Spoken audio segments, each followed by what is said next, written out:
chii chakachaitika kuti uzononokora ku next kudura revamwe? Bonde racho ranga rakaneta.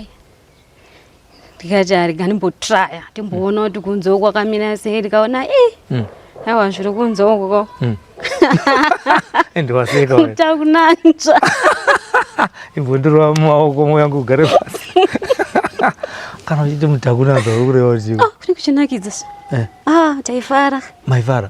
Chinonzi kufara pamurume nemukadzi muchiita bonde chii? Kunakidzana, murume achiita zvinokunakidza, mukadzi uchitiwo zvinonakidza murume. For example, iwo mukadzi unoita sei murume kuti anakirwe, atapirirwa, adzoke futi ai mangwana akutsvage kana phone number kuti uriko here nhasi? Murume enzi akakana kutodya. Okay. Notomboidya romenzowo pabonde pacho, aiwa uchisimukirawo zvakanaka. Uchifara. Okay. But chimboita favor kaimbonitaura kuti kana uchizvizwa chikapa unenge uchinzi iwo semunhukadzi unofanira kuita sei kana uri pabonde? Unofanira kusimukira. Unenge wakarara. Saizvo ndakagara ndosumuka.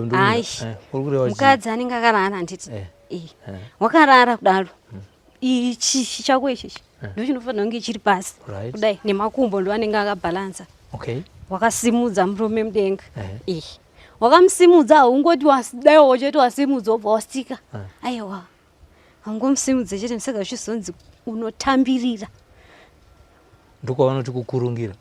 Okay. Nemasaidzi ese. Ukamboenda nekokoko, wombodzoka nekokoko, wombomusimudzira mudenga. Aiwa. Anoridza mere katadzi. Anoridza ndiwe here? Murume yeye. Iwo anotombochema zvekuchema. Vanoti chi? Yomiwi, anoadaidza mai wakafa kudhara.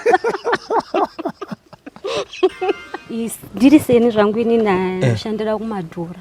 Kumadhora? Kumadhora ndokuti kumaraini kunonzi kumadhora? Hai. Kwatinenge tichichaja madhora. Alright, mazuna tobuda pachena. Dhola. Chinoita kuti muchaje dhora chikumudi kutangira kana pa 10 kuti short time inoita 10. Aibuda. Aibuda? Aibuda. Varume takaomerera? Singaite. Sure.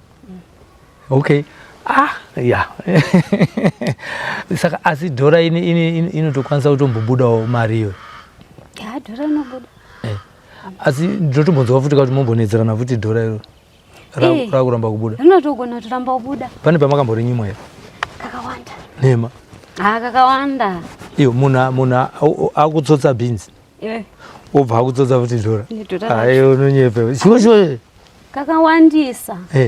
Kakawanda tichimbonyengerwa mahara. Singatobude dhora iroro. Saka varume kana muchitoona nenyaya yekusaburitsa madhora munotoonawo sei? Totoona kamurono wakashata bhosi stage dotoraramisawo mhuri.